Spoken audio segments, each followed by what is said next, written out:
கவனிங்க. போன கிளாஸ்ல வந்து சடப்பொருட்களோட வகைகள் சம்பந்தமா சொல்லிக்கிறேன் பாருங்க. சடப்பொருட்கள் வந்து பௌதிக நிலையின் அடிப்படையில திண்மம், திரவம், வாயு சொல்லி பிரிக்கப்படுது. அதே மாதிரி உயிரிருக்கும் தன்மையின் அடிப்படையில உயிருள்ள சடப்பொருட்கள், உயிரற்ற சடப்பொருட்கள் பிரிக்கப்படுது. அதே மாதிரி இரசாயன கூறுகளின் அமைப்பின் அடிப்படையில தூய பதார்த்தங்கள், கலவைகள் என்று பிரிக்கப்படுது. அந்த தூய பதார்த்தங்களை நாங்க மூலகங்கள், சேர்வைகள் பிரிக்கிறோம். கலவைகளை வந்து ஏகின கலவை, பல்லின கலவைன்னு பிரிக்கிறோம். சரியா? சடப்பொருட்கள் இந்த பௌதிக நிலையின் அடிப்படையில் சொன்னா, பௌதிக நிலையின் அடிப்படையில் சொன்னா அந்த துணிக்கைகள் எப்படி அமைந்திருக்குது அப்படின்னு சொல்லி. சரியா? திண்மங்களை பொறுத்தவரையில துணிக்கைகள் மிக நெருக்கமாக அமைந்திருக்கும். திண்மத்தை வந்து உங்களுக்கு நான் திண்மம்ல என்னன்னு சொல்லி தர தேவையில்லை உங்களுக்கு. மேசை, கதிரை, இப்ப மனுஷன் உட்பட திண்மம் தான். சரியா? இப்ப நாங்க வரைஞ்செல்லாம் காட்ட தேவையில்ல, நாங்க உதாரணங்கள் மட்டும் போட்டுக்கிறோம். திண்ம சடப்பொருட்கள்ல மனிதனும் ஒரு திண்ம சடப்பொருள் தான். மனிதன், தாவரம் ஒரு திண்ம சடப்பொருள். நான் சொல்ல வருது. அதே மாதிரி மேசை, பேனை எல்லாம் திண்ம சடப்பொருட்கள். திரவத்துக்கு வந்து எங்களுக்கு என்ன சொல்லலாம்? திரவத்துக்கு வந்து நீர் ஒரு திரவ சடப்பொருள். சரியா? நீர். அதே மாதிரி கல்லு, சாராயம் எல்லாமே திரவ சடப்பொருள் தான். கல்லு, சாராயம் எல்லாம் ஹராம் சார், அதெல்லாம் எழுதவானும். சரியா? எழுதுங்க, பிரச்சனை இல்லை, உதாரணத்துக்கு எழுதிக்கோமா. அப்ப நீர், கல்லு, சாராயம் வேற என்ன தெரியும்? திரவ சடப்பொருளுக்கு வேற என்ன எக்ஸாம்பிள் சொல்லுவோம்? திரவ சடப்பொருளுக்கு உதாரணம் ஒன்று சொல்லுங்கடா. யார் சரி? வினாக்கிரி. வினாக்கிரி. வேற பெட்ரோல். யார சொன்னீங்க? பெட்ரோல். வேற டீசல். டீசல். ஓகே. வேற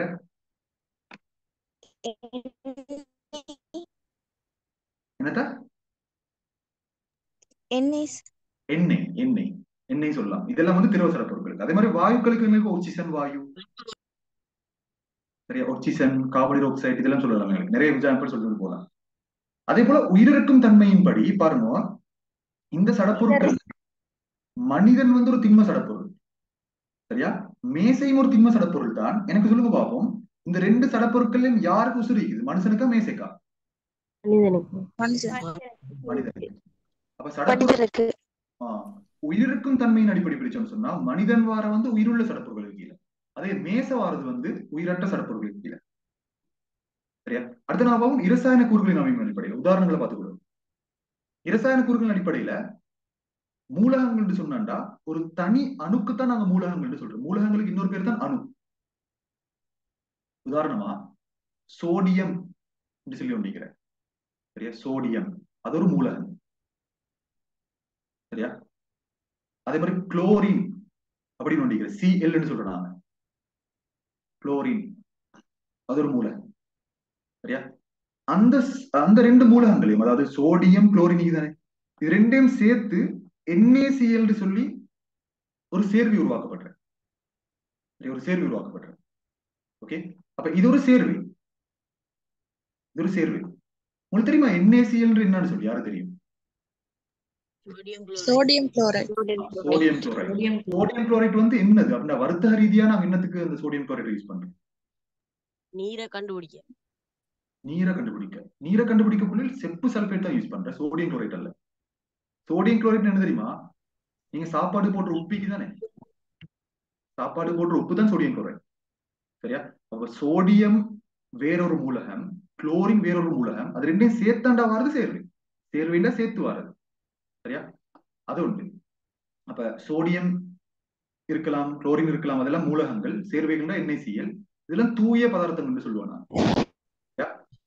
அதே மாதிரி கலவைகள் என்னன்னா, இப்ப உதாரணமா எடுங்க, சீனி கரைசல். சரியா? சீனி கரைசல்.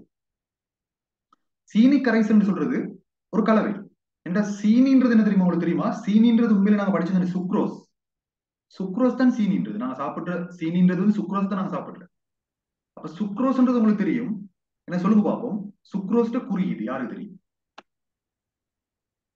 சுக்ரோஸ்ட குறியீடு நான் சொல்லி தந்தீங்க. குளுக்கோஸ்ட குறியீடு உங்களுக்கு தெரியும். சுக்ரோஸ்ட குறியீடு தெரிஞ்சுக்கணும் நீங்க. சொல்லுங்க பாப்போம், எத்தனை பேருக்கு தெரிஞ்சீங்க சுக்ரோஸ்ட? C12H22O11. Yes, very good, very good. Mariyam சொல்லிக்கிறீங்க. C12H22O11. C12H22O11 இதுதான் சுக்ரோஸ்ட குறியீடு. இப்படித்தான். எப்படி வந்தாண்டா சுக்ரோஸ் உருவாகுது இதால. குளுக்கோஸால, குளுக்கோஸாலையும் ஃப்ருக்டோஸாலையும் தான் சுக்ரோஸ் உருவாரு. குளுக்கோஸ்ட குறியீடும் C6H12O6, ஃப்ரக்டோஸ்ட குறியீடும் C6H12O6 தான். இது ரெண்டும் சேரக்கொள்ள நான் சொல்லி தந்திக்கிறேன் உங்களுக்கு, நீர் மூலக்கூறு ஒன்று வெளியேறும் சொல்லி. அப்ப கூட்டுங்க பார்ப்போம், கூட்டி கழிங்க பார்ப்போம். பாருங்க,